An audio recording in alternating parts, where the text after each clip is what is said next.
Hi there. I'm sitting in the bright light of my own heliostat outside. I'll move it away a little bit, but because the sun is moving, it will come back in a few minutes' time as I'm talking here. I was asked by somebody what my solutions were if I'm critical of Pollock and Max Kaiser and Salinas and what I think about the Greek situation. And I think it's well, there's some parts to the solution. Of course, it's interesting to talk about the problems, but you have to understand that there's an intrinsic uh, thing wrong with the current economical system, and that it's basically designed to maximize the utilization of carbon fuel. That it's wholly dependent on central supply of fuel of energy, which can then be distributed according to the money that you have loaned out to the society. So all the money that is in circulation is spent. Of course, it circulates and it comes back in tax and all this stuff. But ultimately, a large portion of it will end up at the energy supplier of the manufacturer of the goods and the services. And so it is basically your dollar is a carbon credit. It's a currency that is there to make sure that energy is supplied to those manufacturers that manufacture the goods that you really want. That's your consumer choice, basically. That's how the game is played. There's a whole financial realm which is meaningless. It's basically fundamentally meaningless. It's only there to manage ultimately the very small reality of you going to the gas station and buying gasoline, because that's a weird. For instance, or somebody going to a gas company and heating his greenhouse with for the flowers that he's going to make and sell, or the baker has to have his electricity to bake his bread or his gas to bake his bread, etc. Those are the truly significant transactions, because what they do is they destroy a resource. If you go to the gas station, you destroy, you buy a gallon of fuel, you drive around a little bit, that gallon of fuel is gone, it's never going to come back. You cannot produce it.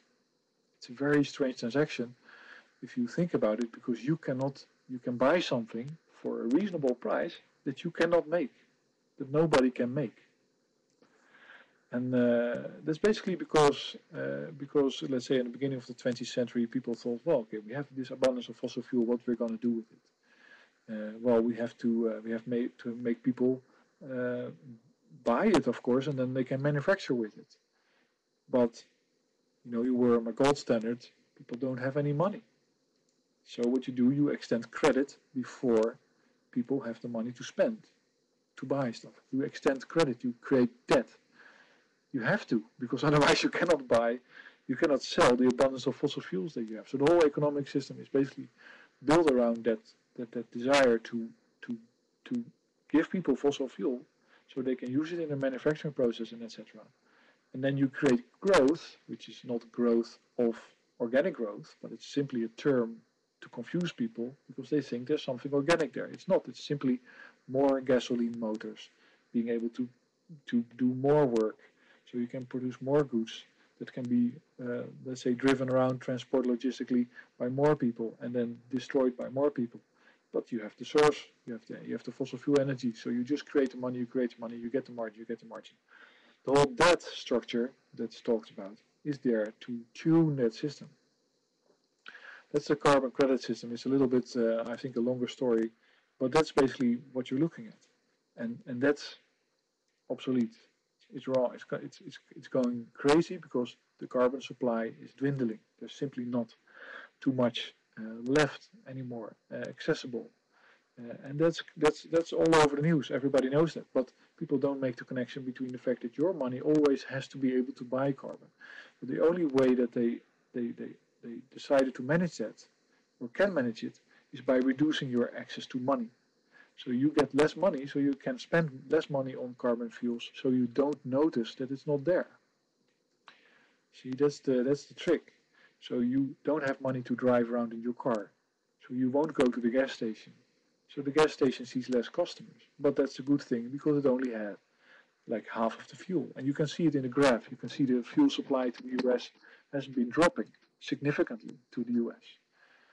And but prices have not been rising significantly because the money supply can always be reduced. So you don't notice it. So ultimately, let's say you can have a baker It doesn't have any bread, but everybody thinks it has a lot of bread to sell, but nobody has any money. So he can be a baker for years and make advertisements, say, okay, I'm a fantastic, you can go here and it's fantastic. If you buy my bread, it's like delicious. It doesn't exist. It's not there, but nobody notices because nobody can buy it. And that's because you control the money supply, carbon credit supply. So talking about solutions, it's very easy to realize that the solution lies in a different system, but it has a different structure. So it's not achievable by moving within the current system. You have to, let's say, the current system controls resources. It controls it according to a certain philosophy, which is simply obsolete. It doesn't work anymore. It's failing, and it should release those resources for consideration of a new system of handling it. And that's, of course, the big fight, because there's people that depend for their lives on that carbon credit system. And, of course, the whole society is geared towards carbon, towards the use of carbon. Basically, every process it was injected in. If you mow your lawn, if you want to drive around, everything has to cost energy. That's just because there was a margin there. So there was an incentive to create that margin everywhere. The solution lies in renewable energies. So somebody might say, well, renewables is not worth much. Hey, you're listening to the valuation of somebody that has no interest in renewables whatsoever, that only sees it as a way, okay, solar panels, then I'll spend carbon fuel in 1 year that you would normally spend in 4 years on the same amount of energy. That's a prepayment. I like that. Let's do solar panels. Renewables are the enemy of the banking system. They are its death. It's like basically they are like the sunlight for the vampire. Why? Because you don't need banks if you have renewable energy. Why? Because let's say I have a pizza place, I sell pizzas, and let's say a third of the cost is the energy that I need to bake the pizzas. 2/3 of the cost is the energy my farmer needs to make the fertilizer and to work his land and grow the tomatoes and all the stuff. And a third of the cost is of course, I don't know, energy that can be distributed by other people.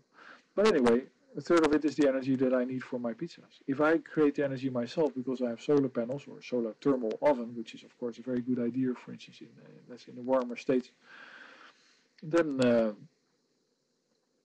I don't have to buy energy. So I can reduce my cost of my pizzas by a third, and there's no cash flow for the energy company or the bank involved. And so, first of all, this teaches you something about the robo economy, which is, first of all, things will be much cheaper because people simply don't need money to make stuff. They need energy. And if they create that energy themselves, then of course things will become cheaper because, well, why would they charge a lot if they have to compete in a market where everybody's trying to produce stuff and they produce it cheaper? It's not a cost. And in that case, you of course have to ignore financial constructions about renewable energy sources that make sure that it's not profitable or it's not cheap. That's the banking system going like, let's put a 15-year loan on this renewable installation. So for 15 years we'll get interest of it, and they won't be able to escape our system. So first it gets cheaper, production gets cheaper, life gets cheaper, demonetization. Second of all, cash flow for banks and energy companies are reduced. So you can take your money out of the bank, but of course that money is still carbon credit money, no matter how you twist and turn. But if you create renewable power, you reduce cash flow in the banks, and they'll simply disappear, they'll evaporate. Now they are a huge enemy and a very strong one. But there's, let's say, but that's winning. You will always win that game. You will always, let's say, I have solar panels and they are quite old, but they of course work fine. They never run out. That would be ridiculous. But they also don't cost me anything anymore. So whatever I do with it, if I have a ventilator and I keep some cooling in my home, it doesn't cost me anything. It doesn't impact me. I own that service, that ventilation, that stuff. There's nobody that is intermediary there. There's nobody that can become an intermediary. once that's established. There's some significant hurdles towards a robo economy. Uh, but it's about the vision. It's about the vision that you understand that with the renewables you get cheaper everything, less so, and ultimately free, and that it will kill the current system. It will not allow it to survive. We won't need it.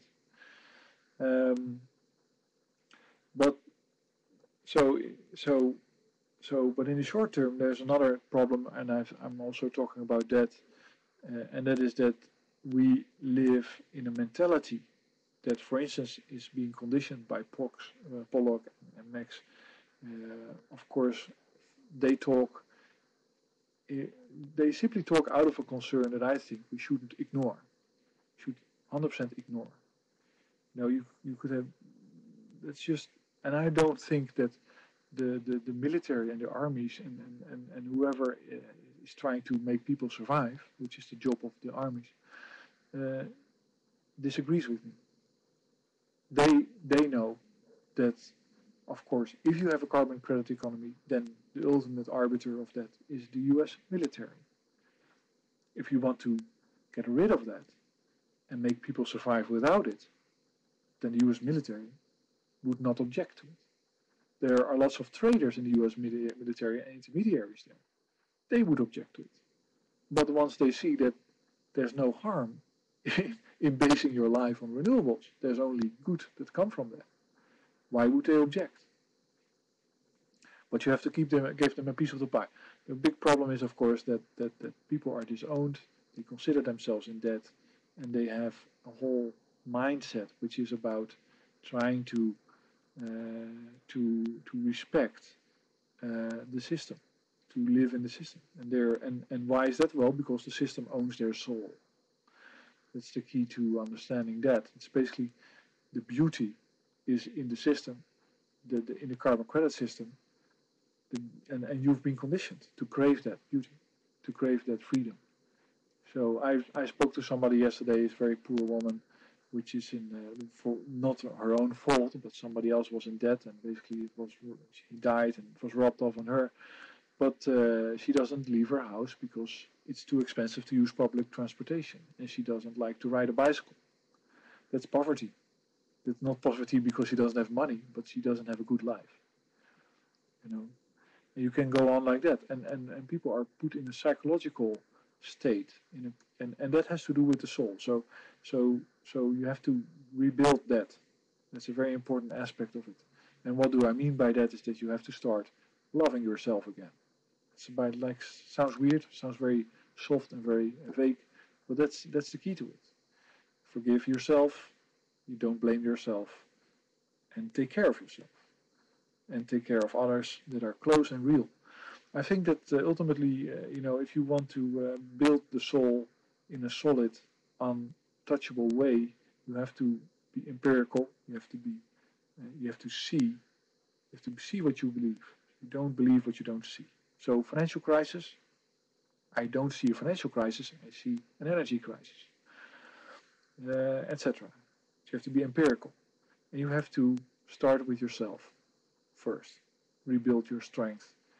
Make sure that you are a good, well-functioning individual that is active, and then what you of course will notice is that a lot of the resources that you'd like to use are not available, are kept from you by imaginary boundaries, which are financial debt, etc. That's more or less the disease of society that you have to address.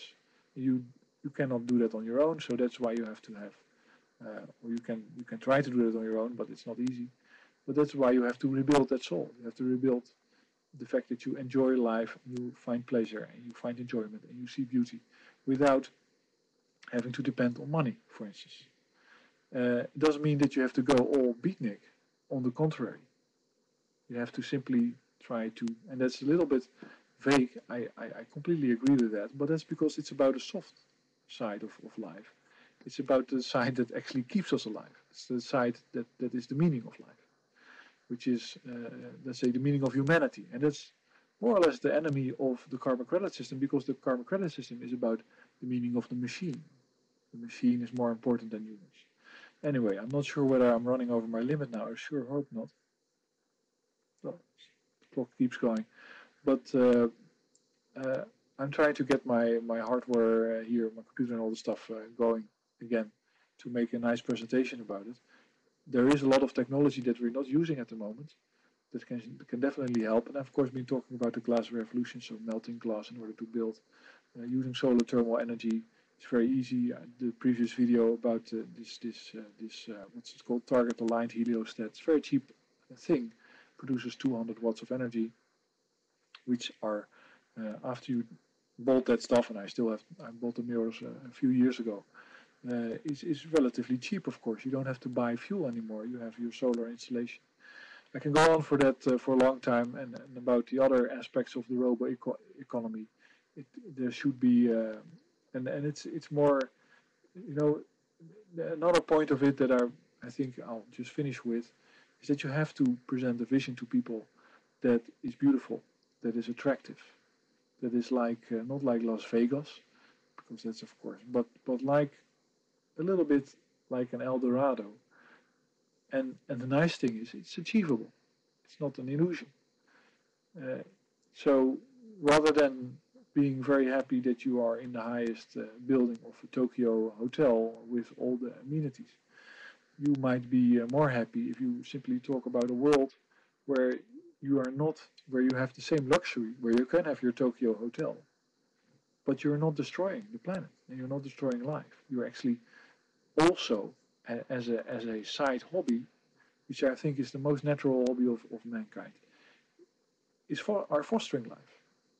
There's many examples of people that simply run around their environment, and when they see a plant or an animal or something that needs a little bit help, use their incredible abilities as a human to to support that, to help out nature instead of destroying it. That's, that ultimately what you do is you channel your person into a state that is blissful. I made a video about shortcut to bliss, and it's about that. It's basically nature, human nature, and human existence should be blissful. It's natural. That's why it's bliss. That's why it feels good to be happy. It's because that's the natural state. And everything you do that keeps you from that is a mistake. And you have to analyze, not the mistake, but you have to analyze your route towards that blissful state, where you can be happy, feel happy, and be a real human being, as it was intended. Not the thing that we invented at the beginning of the 19th century, which is basically a masochistic slave that's kept happy with aspiration and some stuff that you can throw his way, comes out of the factory. But anyway, thanks for listening, and I hope you enjoyed. I'm looking for subscribers to my website so that I can do this. And so if you would like to do that, then it's €1 a month, and I'll put a limit to the number of subscribers at about 2,000 or something like that. And that would make me free to do whatever I want, of course, all in the interest of the robo economic vision and renewable energy. But thanks for listening.